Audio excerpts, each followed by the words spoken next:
గురువుగారు కర్మ సిద్ధాంతం గురించి వివరించండి. కర్మ సిద్ధాంతము అంటే, కర్మ అంటే ఏమి? చాలా మంది ఇప్పుడు అంటానే ఉంటారు. "ఏమి నా కర్మో" అంటారు. అవునండి. "ఇదేం కర్మరా బాబు" అంటారు. "నా కర్మ ఎప్పుడు తీరుతుందో" అంటారు. హ్మ్. "ఇక్కడ ఇదెక్కడ కర్మరా నాయనా" అంటారు. అంటే ఈ కర్మ, కర్మ, కర్మ అంటుంటారు. కర్మ అంటే ఒక భయం గొలిపేటువంటి పదంగా మారిపోయింది. హ్మ్. కాబట్టి ఈ కర్మ అనేది ఏంటంటే పని, లేదు విధి. హ్మ్. నా కర్మ ఎలా ఉంది, ఎలా అంటే నా విధి ఎలా ఉంటే అలా తెల్లారని. హ్మ్. శుభకర్మలు, అశుభకర్మలు. హ్మ్. శుభకర్మ అంటే మంచి పనులు, అశుభకర్మలు అంటే చెడు చెడు పనులు. పనులు. ఇప్పుడు ఎక్కువగా నాకు కష్టాలు వస్తున్నాయంటే నా కర్మ అలా ఉంది నేనేం చేసేదంటారు. నా నా యొక్క విధి అలా ఉంది, నా అవునవును. తలరాత అలా ఉంది. ఇలా సందర్భాన్ని బట్టి అర్థాలొస్తాయి. మాట్లాడుతాం. ఈ కర్మ ఎలా ప్రవేశిస్తుంది? కర్మ అనేది ఒక అప్పు. ఓకే. అదొక వర్చువల్ బ్యాలెన్స్. హ్మ్. బ్యాంక్ లోన్ లాంటిది. మనకు అకౌంట్‌లో రీచార్జ్ చేస్తాం ఫోన్‌కి. హ్మ్. అదేమన్నా మనకు గాల్లో కనిపిస్తుందా? లేదు. ఫోను 28 రోజులు పనిచేస్తుంది. ఆటోమేటిక్‌గా ఆగిపోతుంది. అది అవును. వర్చువల్‌గా వస్తుంది. వర్చువల్‌గా ఆగిపోతుంది. హ్మ్. అంతే కదా! అంతేనండి. కంటికి కనిపిస్తే మనం ఒప్పుకుంటాం. 28 రోజుల పాటు ఆ బ్యాలెన్స్‌కి అంత కట్టిన డబ్బులకొస్తుంది. అవును. సేమ్ మన కర్మ కూడా వర్చువల్‌గా వస్తుంది. హ్మ్. ఈ కర్మ వర్చువల్‌గా వచ్చిన ఒక రుణం, ఒక బ్యాలెన్స్, ఒక ఓకే. లోన్ లాంటిది. హ్మ్. ఈ కర్మ ఎన్ని రోజులు అనేది మనం బ్రీతింగ్స్ హ్మ్. శ్వాసలు అంటారు. హ్మ్. ఇన్ని రోజులు ఇన్ని శ్వాసలు ఇతను బ్రీతింగ్ చేసిన తర్వాత బ్యాలెన్స్ అయిపోతుంది. ఫోన్ హ్మ్. బ్యాలెన్స్ 28 డేస్‌కి ఎలా అయిపోతుందో, ఈ బ్రీతింగ్స్ ఖర్చు పెట్టేసిన తర్వాత అయిపోయిన తర్వాత శరీరం సైలెంట్ అయిపోతుంది. ఓకే. మన దేహంలో ఉన్న ప్రాణము పక్కకెళ్ళిపోతుంది. హ్మ్. ఈ కర్మ అనేటువంటి బ్యాలెన్స్‌ను తెలియజేసేది నవగ్రహాలు కేతు గ్రహం. హ్మ్. అప్పును తెలియజేస్తుంది. కేతువు. ఈ కేతువు అనేటువంటి ఈ గ్రహమే మనకు ఈ గ్రహ నక్షత్రం మొట్టమొదటిది. ఓకే. అశ్విని నక్షత్రం నుంచి జ్యోతిష్ స్టార్ట్ అవుతుంది. హ్మ్. అశ్విని, భరణి, కృత్తిక, రోహిణి, మృగశిర, ఆరుద్ర, పునర్వసు, పుష్యమి, ఆశ్లేష, మఖ, పుబ్బ, ఉత్తర, హస్త, చిత్త, స్వాతి, విశాఖ, అనురాధ, జ్యేష్ఠ, మూల, పూర్వాషాఢ, ఉత్తరాషాఢ, శ్రవణం, ధనిష్ట, శతభిషం, పూర్వాభాద్ర, ఉత్తరాభాద్ర, రేవతి అనేవి 27 నక్షత్రాలు. హ్మ్. ఈ 27 నక్షత్రాలు మొదటి నక్షత్రం అశ్విని, చివరి ఓకే. నక్షత్రం రేవతి. హ్మ్. ఈ మొదటి నక్షత్రమే మన యొక్క కర్మను తీసుకుని మనకి జన్మనిస్తుంది. హ్మ్. ఎలా అంటే ఈ వర్చువల్ బ్యాలెన్స్ ఏదైతే ఉందో ఈ కర్మ ఇప్పుడు ఒక వ్యక్తి యొక్క కర్మను కేతువు తీసుకొని ఏం చేస్తాడు? రెండవ నక్షత్రం ఏది? భరణి. భరణి. ఓకే. ఆ నక్షత్రానికి అధిపతి ఎవరు? శుక్రుడు. హ్మ్. శుక్రుడు దేనికి కారకుడు? కాముకత్వానికి కారకుడు. హ్మ్. వీర్యకణాలకు కారకుడు. హ్మ్. ఈ శుక్రుడికి ఇచ్చేస్తాడు ఆ కర్మ. ఓకే. ఇదిగో బాబు ఈ వ్యక్తి కర్మ ఇంత హ్మ్. అని ఆయన చేతిలో పెట్టేస్తాడు. హ్మ్. రెండో నక్షత్రం శుక్రుడు కాబట్టి. హ్మ్. ఈ శుక్రుడు ఏం చేస్తాడు? నెక్స్ట్ నక్షత్రం ఏది? కృత్తిక. హ్మ్. కృత్తిక నక్షత్రం అంటే ఎవరు? రవిగ్రహము. ఓకే. రవి అంటే జ్యోతిషంలో ఎవరు? తండ్రి. తండ్రి. ఈ తండ్రిలో ప్రవేశపెడేస్తాడు. హ్మ్. ఇదిగో బాబు ఈ కర్మను, ఈ బ్యాలెన్స్‌ని నీకు నీకు అప్పజెప్తున్నాను. అప్పజెప్తున్నాను. అప్పుడు తండ్రి యొక్క వీర్యకణాల్లోకి ఈ కర్మ వచ్చేసింది. ఓకే. అప్పుడు అతనేం చేస్తాడు? తర్వాత నక్షత్రం ఏది? రోహిణి నక్షత్రం. హ్మ్. రోహిణి అంటే ఎవరు? చంద్రుడు. చంద్రుడు అంటే ఎవరు? తల్లి. తల్లి. తల్లికి ఇచ్చేస్తాడు. రోహిణి అనే తల్లికి ఇచ్చేస్తాడు. ఓకే. ఆ వీర్యకణాల ద్వారా ఆ కర్మను ఇచ్చేస్తాడు. హ్మ్. అప్పుడు తల్లి ఏం చేస్తుంది? ఆ కర్మను స్వీకరించి హ్మ్. గర్భం దలుస్తుంది. హ్మ్. అప్పుడు ఆ గర్భం ఉన్నప్పుడు ఆ పిండం తయారవ్వాలి కదా! ఏం హ్మ్. కావాలి మెటీరియల్? రక్త మాంసాలతో తయారు కావాలి. హ్మ్. తర్వాత నక్షత్రం ఏది? మృగశిర. మృగశిర. ఓకే. మృగశిర అంటే ఏమి? జంతువు యొక్క తల అని అర్థం. హ్మ్. అందుకే తల అన్నీ ఏర్పడతాయి. ఓకే. పిండం తయారవుతుంది. హ్మ్. హ్మ్. రక్త మాంసాలతో. హ్మ్. ఇప్పుడు కుజుడు ఏం చేశాడు? రక్త మాంసం తయారు చేసి అది బాగా అభివృద్ధి చెందాలి కదా! హ్మ్. పూర్ణంగా కాళ్ళు, చేతులు అన్నీ రావాలి కదా! హ్మ్. ఆ రక్త ప్రసరణ అంతా తయారవుతూ ఆరుద్ర నక్షత్రం తర్వాత. ఆరుద్ర నక్షత్రానికి అధిపతి ఎవరు? రాహువు. హ్మ్. రాహువు అంటే అనంత విశ్వం అని చెప్పాను కదా! హ్మ్. యాంప్లిఫైయింగ్. కాబట్టి అవునండి. పూర్తిగా డెవలప్ చేసేదానికి రాహువుకి ఇచ్చేస్తాడు. ఓకే. ఇదిగో బాబు నీకు ఇచ్చేశాను. హ్మ్. నా బాధ్యత అయిపోయింది. హ్మ్. రాహు పూర్తిగా అన్నీ కంప్లీట్ చేస్తాడు. హ్మ్. ఆ చేసి తర్వాత నక్షత్రం ఎవరు? గురువు. హ్మ్. గురువు అంటే మేధస్సు. హ్మ్. గురువు అంటే సంతానకారకుడు. హ్మ్. అప్పుడు ఆయన మేధస్సునిస్తాడు ఆ బిడ్డకు. ఓకే. పునర్వసు నక్షత్రం. హ్మ్. ఈ వరుసగా నక్షత్రాలు వస్తున్నాయి సీరియల్‌గా. అవునండి. అప్పుడు ఆ బిడ్డ ఆలోచిస్తుంది. జ్ఞానం వచ్చింది కదా! గురువు ఎంటర్ హ్మ్. ఇక్కడికి. హ్మ్. నాకెందుకు ఈ కర్మ? ఇక్కడ ఏమీ కనిపియలేదు.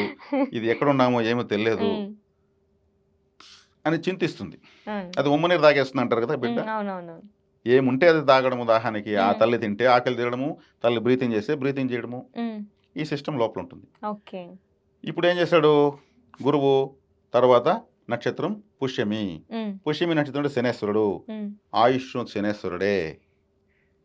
మన ఆయుష్ శనేశ్వరుడే. ఆయుర్దాయం నిర్ధారించేటువంటి గ్రహానికి ఇచ్చేస్తాడు. హ్మ్. ఆయన ఏం చేస్తాడు? ఓకే. ఈ ఆయుర్దాయము నేనిస్తాను. హ్మ్. ఇతనికి ఒక 50 సంవత్సరాల వరకు ఉంటుంది అని ఒక నిర్ధారణ చేస్తాడు. ఓకే. కానీ నిమిషాలు, గంటలు, సెకండ్లతో సహా లెక్క ఎంత ఫైనల్ క్యాలిక్యులేషన్ ఏంటనేది బుధుడికి ఇస్తాడు. బుధుడు చివరి నక్షత్రం 9వ ఆశ్లేష. హ్మ్. అందుకే మ్యాథమెటిక్స్ రావాలంటే బుధుడు అంటారు. హ్మ్. ఆయన ఇన్ని నిమిషాలు, ఇన్ని రోజులు, ఇన్ని నెలలు, ఇన్ని సంవత్సరాలు ఇక్కడికి ఇది జీవుడు ఇంకా మరణిస్తాడు అని ఓకే. ఫైనల్ లెక్క వేసేస్తాడు. హ్మ్. ఆడి క్లోజ్ అంతే. వాడు ఎంత పెద్ద వీరుడైనా సరే. హ్మ్. ఆ శవంగా మారాలి కదా అతను. అవునవును. మాంది అనే ప్రేత గ్రహానికి ఇచ్చేస్తాడు. ఫైనల్ షీట్ ఇచ్చి ఇతను శవంగా మార్చి అంటాడు. ఓకే. అతను యాక్షన్లో చనిపోవాలనా, హ్మ్. యుద్ధంలో చనిపోవాలనా, హ్మ్. నీళ్ళు తాగుతూ హార్ట్ అటాక్ చనిపోవాలనా, ఆపరేషన్ థియేటర్లో చనిపోవాలనా అనే డెడ్ బాడీగా ఆయన మారుస్తాడు. మాంది 10వ గ్రహము.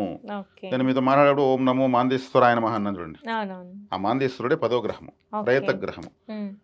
ఈ కర్మ అనేది కేతువు ద్వారా వచ్చి బుధుడు ద్వారా లెక్క వగదించుకొని హ్మ్. మాంది ద్వారా డెడ్ బాడీగా మారుతుంది.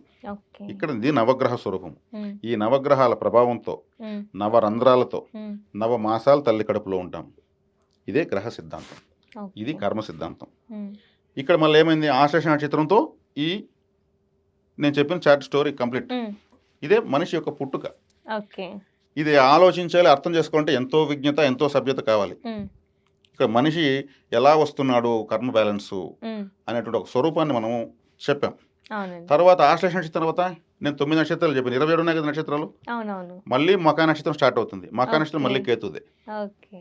సో, ఫస్ట్ ఎండ్ అయిన తర్వాత మళ్ళీ స్టార్ట్ అవుతూ మళ్ళీ ఉంటాయి. 9వ తర్వాత మళ్ళీ కేతువే స్టార్ట్ అవుతాడు. కేతు మళ్ళీ స్టార్ట్. బుధుడు ఎంటర్ అవుతాడు, ఎండ్ ఓకే. అవుతాడు జ్యేష్ఠ ఓకే. నక్షత్రంతో. హ్మ్. మళ్ళీ ఆడ మూల నక్షత్రం కేతువే స్టార్ట్ అవుతాడు. హ్మ్. రేవతి నక్షత్రంతో బుధుడితో ఎండ్ అవుతుంది. ఓకే. 3 స్టెప్స్, 9 హ్మ్. మూల 27 నక్షత్రాలు.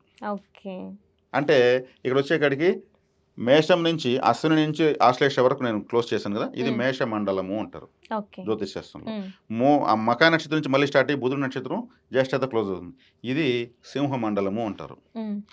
జ్యేష్ఠ నక్షత్రం తర్వాత మూలా నక్షత్రంతో ప్రారంభమయ్యి రేవతి నక్షత్రంతో క్లోజ్ అయిపోతుంది. ఓకే. అది ధనుర్మండలము. హ్మ్. ఈ 3 మండలాల్లో అన్ని జీవులు పుడుతూ ఉంటారు.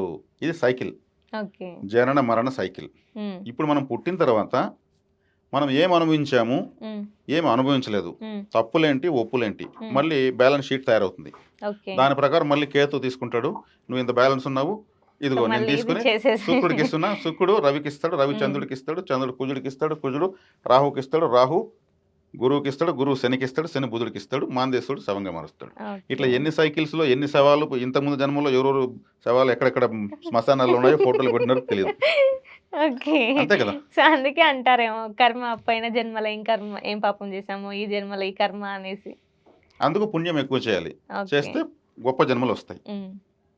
ఏదైనా ఏ జీవైనా ఈ గ్రహ సిద్ధాంతంలోనే పుడుతుంది. చీమైనా, దోమైనా, పామైనా, పులైనా, మేకైనా, హ్మ్. పక్షైనా. ఓకే. కాబట్టి పుణ్యం చేసుకుంటే మానవ జన్మలే మళ్ళీ మన కోసం రావాలని కోరుకోవాలి.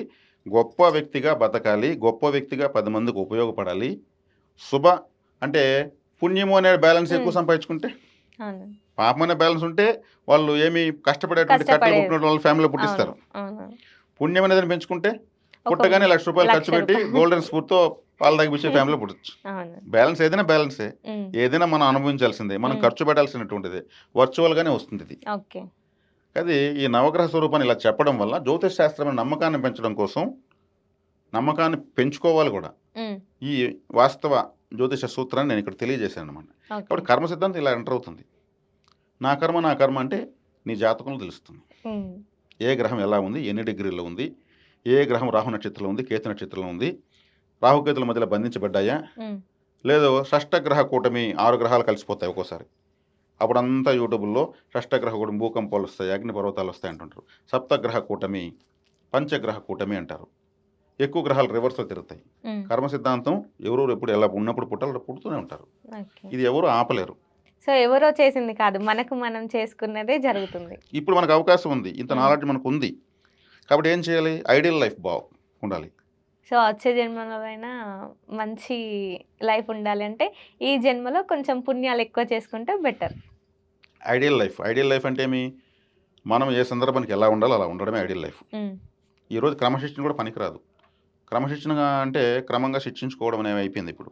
అవునండి. కాబట్టి సందర్భానికి తగినట్టు లాజికల్గా, లౌక్యంగా, ఒకరికి హాని కలగకుండా, మనము హాని చేసుకోకుండా, మ్, దైవాన్ని నమ్ముకుంటూ ముందుకెళ్ళడమే ఐడియల్ లైఫ్. ఓకే. కాబట్టి నమ్మిన సిద్ధాంతానికి కట్టుబడి వెళ్ళాలి. ఇది కర్మ సిద్ధాంతం మనకి జ్యోతిష్ శాస్త్రపరంగా నేను ఇచ్చినటువంటి వివరణ. ఓకే. సో, ఒక మంచి ఇన్ఫర్మేషన్‌ని మాతో షేర్ చేసుకున్నారు. ధన్యవాదాలు గురువుగారు. ధన్యవాదాలు. సో, చూసారు గదా! మీకేదైనా సందేహాలుంటే కామెంట్ రూపంలో తెలియజేయండి. దానికి వివరణ గురువుగారితో చర్చించే ప్రయత్నం చేద్దాం.